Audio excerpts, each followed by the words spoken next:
안녕하세요. 365 건강플러스 한의사 이의준입니다. 요즘은 면역 관련 질병들이 늘어나고 있는 추세입니다. 그만큼 사회가 서구화되고 또 환경 오염이 심해지면서 몸의 면역의 교란도 같이 심해지고 있는데요. 면역은 내 몸을 지키는 방어 능력을 수행합니다. 여러분들은 베체트 증후군이라는 질병을 들어보셨나요? 베체트 증후군은 몸속의 면역세포가 자신의 구강 점막, 눈의 각막, 질 점막을 파괴시키는 면역질병입니다. 오늘은 베체트 증후군에 대해서 상세히 설명드리도록 하겠습니다.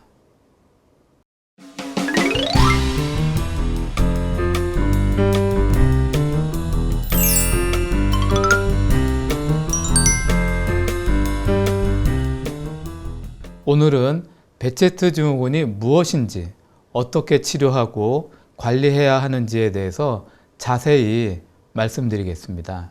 베체트 증후군은 한번 걸리면 몸에 나타나는 증상이 시간이 지나도 낫지를 않고 죽을 때까지 지속적으로 면역의 염증 반응이 일어나는 진행성의 특징을 가지고 있는 면역질병입니다.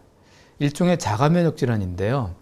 이런 자가면역질환이란 자신의 몸속의 면역세포가 자신을 공격하는 면역의 쿠데타와 같은 질병이다라고 말할 수 있습니다. 어떻게 보면 자기 자신을 향해서 활을 쏘고 자신을 향해서 총을 쏘는 그런 쿠데타와 같다라고 할 수 있는데요. 베체트병은 기원전 5세기 전부터 존재했던 것으로 알려져 있는 역사가 깊은 병이다라고 할 수 있습니다. 처음 이 병에 대해서 기술한 사람은 히포크라테스인데요.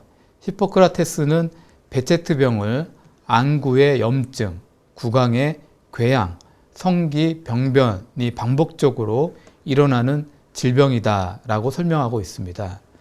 그러다 1937년도에 터키의 피부과 의사 후르시 베체트가 독일의 의학학술지에 구강 및 생식기 주변의 궤양과 눈의 염증이 반복적으로 발생하는 환자 3명을 보고하면서 처음으로 정의되었습니다. 그 공로를 인정받아서 그의 이름을 따서 베체트 증후군이라고 불리게 되었습니다. 베체트 증후군은 면역 시스템의 오작동으로 내 몸을 보호해야 할 면역세포가 반대로 자기 자신을 공격을 해서 염증을 일으키는 자가면역 질환으로 이런 자가면역 반응이 일으킨 혈관의 염증에 의해서 질병이 악화됩니다. 이 베체트병은 자가면역에 의한 전신성 혈관의 염증이 일어나면서 혈관이 있는 곳에는 신체 어디에든 증상이 나타날 수가 있습니다. 특히 주로 구강이나 성기, 눈의 점막에 염증과 궤양이 반복되고 또 피부에도 증상이 나타나고 심한 경우에는 관절, 심장, 혈관, 위장, 신경계 등에도 증상들이 나타나기도 합니다. 베체트 증후군과 같은 자가면역 질환의 원인은 아직은 바로 요거다라고 정확하게 설명은 못하고 있습니다. 그러나 면역학에서는 베체트 증후군과 같은 자가면역 질환의 원인은 첫 번째는 미생물의 감염, 두 번째는 유전자의 이상, 세 번째는 조직의 손상을 이야기합니다. 첫 번째 미생물 감염은요, 우리가 사람이 살면서 하루에도 수없이 많은 세균과 바이러스가 들어오는데 면역이 예민하신 분들은 그런 바이러스와 세균과의 면역 염증 반응을 통해서 면역이 빨리 개선하지 못하는 과정을 통해서 지속적으로 감기나 장염과 같은 이런 문제가 반복되다 보면 면역이 충격을 받으면서 간혹 베체트 같은 자가면역 질환이 생기는 경우도 있습니다. 두 번째는 유전자 이상인데요. 실제로 베체트병이 특정한 유전자를 부모한테 대물림을 받아서 꼭 발병하는 유전적인 성향의 질병은 아닙니다. 그러나 베체트 환자가 있는 가족들이 잘 걸리는 경향은 있습니다. 베체트 환자 중에서 HLA-B51이라는 특수한 유전자의 검출 빈도가 높은 특징이 있습니다. 연구 결과에 의하면 HLA-51이 이런 유전자가 정상인에서는 한 8% 정도 발견되지만 베체트병이 있는 환자들은 50에서 60% 정도 발견되는 특징이 있습니다. 실제로 세계적으로 베체트병의 발병률이 높은 극동아시아 지역이나 서남아시아 지역의 베체트병 환자들을 검사해 보더라도 정상인보다는 HLA-B51 유전자가 훨씬 더 많이 발견되는 특징이 있습니다. 세 번째는 조직의 손상인데요. 큰 사고를 당했거나 심한 상처를 입었을 경우에 몸에 있는 자기 자신의 세포가 많이 파괴가 되니까 파괴된 세포가 몸속을 돌아다니면서 면역세포가 처리해야 될 면역의 반응들이 많아지다 보니까 이것이 이제 누적되면서 아주 간혹 이런 베체트 같은 질병이 발생하는 경우도 있습니다. 이래 베체트 증후군과 같은 자가면역 질환이 실제적으로 생기는 경우는 사실은 굉장히 드뭅니다. 왜 그러냐면 우리 몸에서는 면역세포가 자신의 몸을 공격하지 못하도록 하는 그런 예방 시스템이 아주 몇 겹으로 이루어져 있기 때문에 그렇습니다. 실제적으로 이 자가면역의 중요한 면역세포가 T임파구인데요. 이 T임파구는 몸의 흉선이라고 하는 곳에서 분화가 되는데 이때 많은 훈련을 받습니다. 근데 10개, 100개가 훈련을 받으면 그 중에 오로지 5개 정도만 살아남는데요. 그런 이유는 훈련하는 과정에서 자기 자신의 세포를 공격하려고 하는 T림파구들은 제거를 시킵니다. 그런 과정이 있기 때문에 내 몸의 T림파구가 자기 자신을 공격할 수가 없는 거죠. 그래서 T림파구가 분화가 돼서 살아남았어도 이것이 다시 혈액이나 림파구를 타고 다닐 때도 T림파구는 다시 분화가 돼서 TH1 세포와 TH2 세포로 분화가 되는데 이 둘이 서로가 서로를 견제합니다. TH1 세포가 너무 많아지면 자가면역이 생기는데 너무 많아지면은 자가면역이 생길 수 있으니까 이것을 억제해주는 역할을 TH2 세포들이 작용을 하거든요. 그러면서 서로가 너무 과잉 항진되지 않도록 견제하는 시스템이 있기 때문에 또 자가면역이 생기기가 어렵습니다.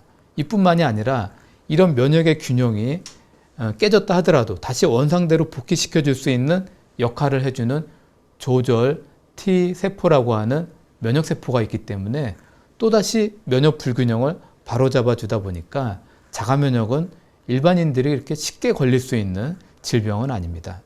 그렇지만 이렇게 걸리기 어려운 병이 만약에 걸렸을 때는 당연히 희귀병이 될 수밖에 없고 원래대로 돌아가기가 어려운 난치병이 될 수밖에 없다는 겁니다. 그리고 우리 이런 한의학에서는 이런 면역의 불균형을 바로 잡아줄 수 있는, 너무 과잉 항진된 것은 줄여주고 저하된 것은 올려주는 그런 면역조절요법을 통해서 환자들의 증상을 개선하는데 아주 좋은 효과를 보고 있습니다.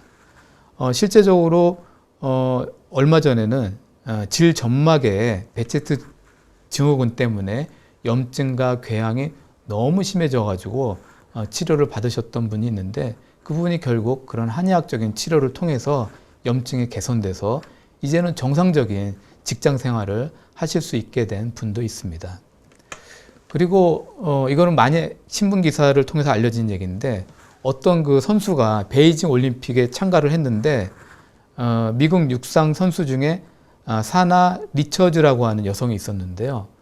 이 여성이 되게 유명해졌는데 원래 이제 육상 선수권 대회에서 항상 1위를 했던 금메달 후보였기도 했지만 또 유명해진 이유는 베체트병 환자였습니다. 이 굉장히 어려운 희귀 난치병에 걸렸는데도 불구하고 그 질병의 고통을 이겨내고 베이징 올림픽에 또 참가해서 동메달을 따는 쾌거를 올려서 이 여성분을 통해서 전 세계인들에게 굉장히 인간의 승리를 가져다주는 깊은 감동을 선사하기도 했습니다. 이러한 내용들은 베체트병 자체가 충분히 치료를 하고 관리만 잘한다면 충분히 정상적인 생활을 할 수 있다는 것을 확신을 주는 이야기이기도 합니다. 베체트병은요, 실크로드 병이라고도 불리는데요. 그 이유는 전 세계적으로 발병하기도 하지만 특히 북위 30도와 40도 사이의 극동아시아, 서남아시아 지역, 다시 말하면 옛날에 그 실크로드라고 하는 그 인접 지역에서 잘 발병하는 특징이 있습니다. 실제로 터키가 10만 명당 80에서 한 370명 정도가 이 베체트병을 앓고 있을 정도로 세계 국가 중에서 제일 많은 베체트병 환자들이 있습니다. 우리나라, 중국, 일본, 이란, 사우디아라비아 등도 한 10만 명당 13.5에서 15명 정도의 유병률이 있는 편입니다. 이에 반해서 미국이나 영국은 10만 명당 1명도 미치지 못하는 정도로 발병률이 낮은 특징이 있습니다. 그리고 베체트병은요, 모든 연령에서 발병이 가능하지만 주로 20대나 30대 잘 걸리는 특징이 있고요. 루푸스나 루마티스 관절염과는 달리 여자와 남자 환자의 비율이 거의 차이가 없고 비슷합니다. 서남아시아 지역은 남자의 발생 빈도가 약간 높고요. 우리나라 같은 경우에는 여성이 약간 높은 특징이 있습니다. 임상적으로 봤을 때는 평소에 과도하게 스트레스를 많이 받는 분들이 잘 나타나는 특징이 있다라고 생각이 들고요. 실제적으로 과도하고 지속적인 그런 스트레스를 받는 분들이 이런 베체트 증후군 같은 자가면역 질환의 원인이 되더라라고 하는 논문들도 많이 발표되고 있습니다. 이 밖에도 이런 그 면역에 영향을 줄 수 있는 인스턴트 음식, 패스트푸드 이런 음식들이 이제 베체트 같은 자가면역 질환의 원인이 된다라고 하는 논문도 발표되고 있고요. 실제적으로 최근에는 야채나 과일을 안 먹고 인스턴트나 패스트푸드를 너무 많이 먹는 분들이 점점 많아지고 있는데요. 그러다 보니까 그런 식습관이 10년, 20년 누적되면서 이런 베체트병에 걸려서 오시는 분들을 의외로 임상에서 많이 볼 수가 있었습니다. 일반적으로 베체트병은요, 일상생활이 불가능할 정도의 장애를 초래하는 경우가 그렇게 많지는 않습니다.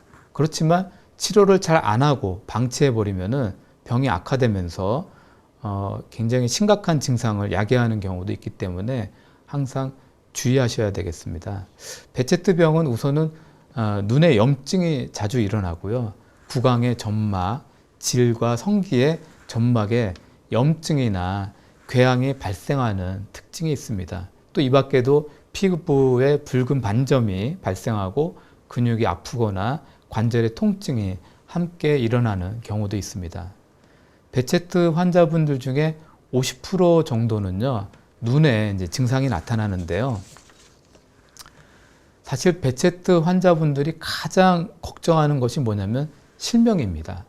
왜냐하면 베체트병은 눈에 이렇게 염증이 자주 오다 보니까 이것이 이제 문제가 돼서 포도막염이 발생하는 경우가 많습니다. 이 포도막염이 이제 발생을 하면 베체트병 환자분들 중에 한 20% 정도는 시력을 잃는 경우가 있거든요.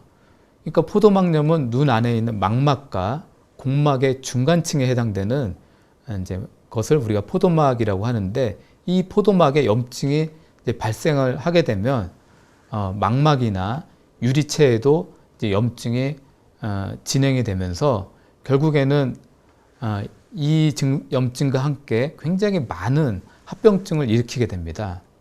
합병증 중에는 녹내장, 백내장, 만성, 황방부종, 망막박리, 홍채염 등이 있고요. 이런 것들이 제대로 치료가 되고 관리되지 않으면 실명으로 이어지는 경우가 있습니다. 그래서 어떤 연구 보고에 의하면은 베체트 환자분 중에 13.4%가 이런 눈에 문제가 생기고, 또 일본 같은 경우는 한 50% 정도에서 눈에 이런 불편한 증상들이 나타나고, 이러한 것들이 결국에는 성인의 경우에 시력을 잃게 되는 가장 큰 원인으로 알려져 있습니다. 그래서 베체트 환자분들은요, 이런 눈의 염증 때문에 눈이 항상 피곤하고 침침하고 눈곱이 자주 생기고 눈물도 심하게 나오고 시력도 자꾸 흐려지고 또 눈부심도 생기고요. 또는 이런 눈 때문에 눈 주변과 머리의 통증을 호소하는 경우도 있습니다. 베체트 환자분들의 그 두 번째 불편한 증상은요, 입안, 구강점막의 염증입니다. 이 입안의 염증은 우리가 알고 있는 일반적인 구내염하고는 증상이 당연히 심한 편이고요. 일반 구내염은 뭐 입안이 좀 따갑고 뭐 음식 먹을 때 따끔거리는 정도지만, 그리고 시간이 지나면 저절로 없어지지만, 베체트 환자의 경우에는 입안의 염증이 반복적으로 지속적으로 나타난다는 문제가 있습니다. 이것이 너무 심해지다 보면은 매운 음식을 전혀 못 드시는 분들도 있습니다. 이것이 무슨 말이냐면, 어떤 환자분들은 고춧가루가 하나라도 들어간 거를 못 드시는 거예요. 그러다 보니까 대한민국의 음식은 고춧가루가 들어가지 않은 음식이 없지 않습니까? 그러다 보니까 모든 반찬을 못 드시는 거죠. 그렇기 때문에 10년 이상을 물에다가 밥만 말아 드시는 분도 있었습니다. 물론 이 경우에는 되게 심한 경우에 해당이 되는데, 꽤 많은 분들은 자극적인 음식을 먹을 수가 없습니다. 왜? 입안에 염증이 가득 차 있기 때문에. 그리고 이런 경우는 되게 드문 경우였는데요. 이분도 남자분이시면서 되게 심한 경우였는데, 약간의 미지근한 뜨뜻한 그 온기만 있어도 뜨뜻한 음식을 먹으면 입안의 점막이 다 벗겨지면서 너무 고통스러워하는 그런 분도 있었습니다. 그러다 보니까 삼겹살 같은 고기를 먹어도 미지근하거나 뜨겁게 해서 먹을 수가 없는 거예요. 고기가 다 식어가지고 완전히 찬 기운으로 바뀌었을 때 그때야만 먹을 수 있는 거죠. 그러니까 평생을 그렇게 살아야 되는 그런 분들도 있습니다. 그리고 입안에 그 염증이 반복돼서 그 진행되다 보니까 거기에 또 2차 감염이 일어나서 뭐 많은 그런 세균이나 포도상구균 이런 것들이 생겨가지고 염증이 너무나 악화되어 있는 그런 분들도 사실 있었습니다. 그리고 또 하나의 문제는 본인이 입안이 이렇게 불편해서 매운 것도 못 먹는데 식구들은 또 잘 이해를 못 해주는 거죠. 그래서 어느 한 그 환자분은 남편과 가족들이 좀 먹어보라고, 아니 너무 매웠다 해도 노력을 해봐라, 그게 자꾸 먹다 보면 습관이 돼서 먹을 수 있는 거 아니냐. 근데 그거는 환자의 입장을 너무 모르는 거고, 베체트병이 어떤 병이라는 걸 모르기 때문에 사실은 이야기하는 거거든요. 그러다 보니까 환자가 자기 자신을 너무 이해를 못 해주니까 저희한테 와서 제 앞에서 너무 이렇게 펑펑 이렇게 눈물을 흘리시면서 우신 경우도 있습니다. 사실은 자가면역 환자가 있는 가족분들은 정말 많은 관심과 배려가 필요하다라고 할 수 있겠습니다. 그 다음에 이제 세 번째 불편한 거는 질점막, 성기점막의 염증인데요. 여기에 염증이 이제 생겨가지고 불편한 경우도 있는데, 전염적인 문제로 생기는 건 아닙니다. 면역의 문제로 생기고요. 다른 사람한테 전염을 일으키는 것도 아닌데, 일단 전에 환자 여성분이었는데 궤양과 염증이 너무 심하셔가지고 결국에는 직장 생활도 이제 못 하셨던 분인데, 결국에는 치료를 받고 좋아지셔서 정상적인 그런 직장 생활을 하시는 분도 있으셨습니다. 우리 한의학에서의 이 베체트병 치료의 핵심은 면역의 균형을 바로잡는 데 있습니다. 한쪽 면역은 강하고 한쪽 면역은 약하기 때문에 사실은 약한 거는 다시 올려주고 강한 거는 내려주어서 면역의 균형을 바로잡는 것이 진정으로 건강한 면역을 만드는 거거든요. 그렇기 때문에 선택적인 조절 치료가 중요하다는 겁니다. 그렇기 때문에 한의학에서는 이런 문제를 해결하기 위해서 침요법이나 약침을 사용한 약침요법, 또는 환자의 영양 상태를 잘 개선해주는 영양요법, 또 한약요법, 그 환자의 체질에 맞는 한약을 찾아서 처방해 주는 게 굉장히 중요합니다. 그 다음에 교정요법을 통해서 환자의 이런 증상들을 치료하고 개선시키고 낫게 해드릴 수 있습니다.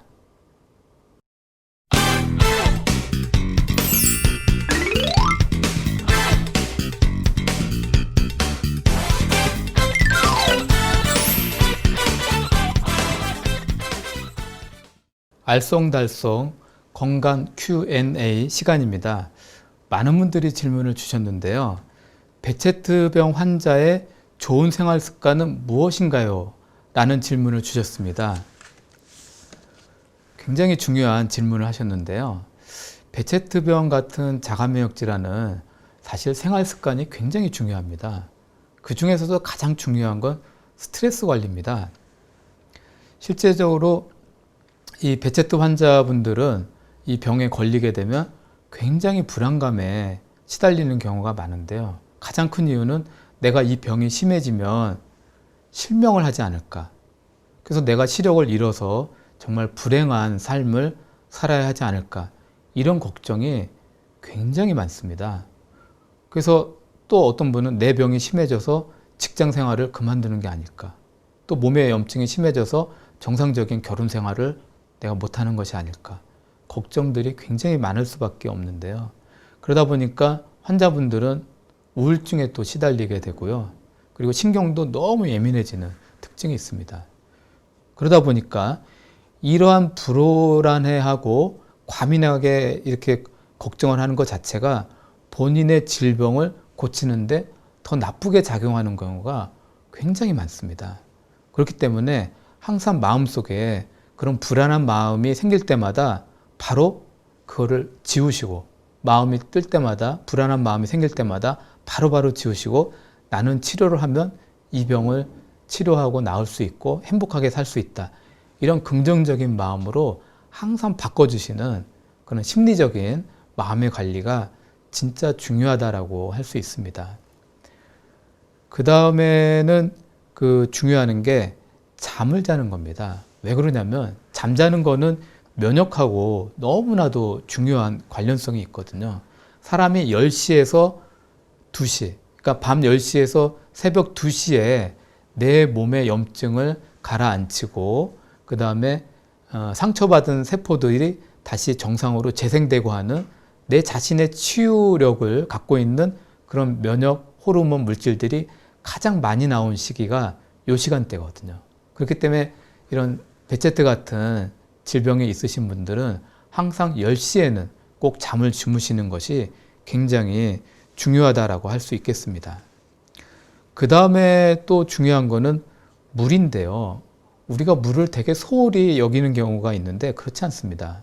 물은 우리가 살아가는 데 있어서 굉장히 중요하거든요.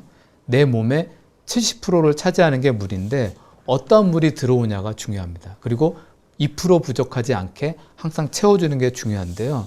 물이라는 것은 내 몸에 들어오면 일단은 염증을 가라앉혀주고 또 내 몸에 해로운 물질들을 소변이나 땀으로 배출시켜주는 해독 역할을 해주거든요. 그렇기 때문에 차나 커피와 같은 것이 아니라 순수한 물을 하루에 6잔 이상은 꼭 드시는 것이 좋다라고 할 수 있습니다. 그 다음에 또 마지막으로는 햇볕을 쏘이면서 걷는 건데요. 우리가 햇볕을 쏘이면서 걸을 때 얻을 수 있는 거는 몸의 첫 번째는 바이타민 D가 합성이 되는데요. 바이타민 D가 최근 연구에는 호르몬 역할까지도 한다는 겁니다. 무슨 말이냐면 염증을 가라앉혀주고 통증을 내려주고 그 다음에 면역을 조절해 줄 수 있는 효과가 있다는 거죠. 베체트 환자한테는 이런 면역을 조절하는 데 있어서 굉장히 중요하다는 겁니다. 그리고 1시간 정도 걸으면 큰 근육을 써서 혈관순환을 좋게 해줄 뿐만 아니라 몸의 골격이 바로 잡히면서 몸의 정상적인 기능을 만들어주는데 큰 도움을 받을 수가 있습니다. 다음 질문은 베체트 증후군에 도움이 되는 식생활은 무엇인가요? 라는 질문입니다. 이것도 굉장히 좋은 질문인데요. 사실 베체트 같은 면역질환은 먹는 음식이 굉장히 중요한 역할을 합니다. 그렇기 때문에 장내에 면역 기능이 좋아야 베체트 같은 면역 질병의 증상들이 개선되는데 도움을 받을 수 있는데요. 일단은 유산균이 많은 음식을 먹는 게 좋습니다. 그래서 집에서 요구르트를 직접 발효시켜 드시는 것도 좋은 방법이고요. 장내에 유산균을 많이 증식시켜 줄 수 있는 식이섬유가 많은 야채나 과일을 많이 드시는 것도 좋고요. 그 다음에 장내 부패균을 너무 많이 만들 수 있는 인스턴트나 패스트푸드, 밀가루 음식 같은 경우는 가능하시면 피하시는 것이 좋겠습니다.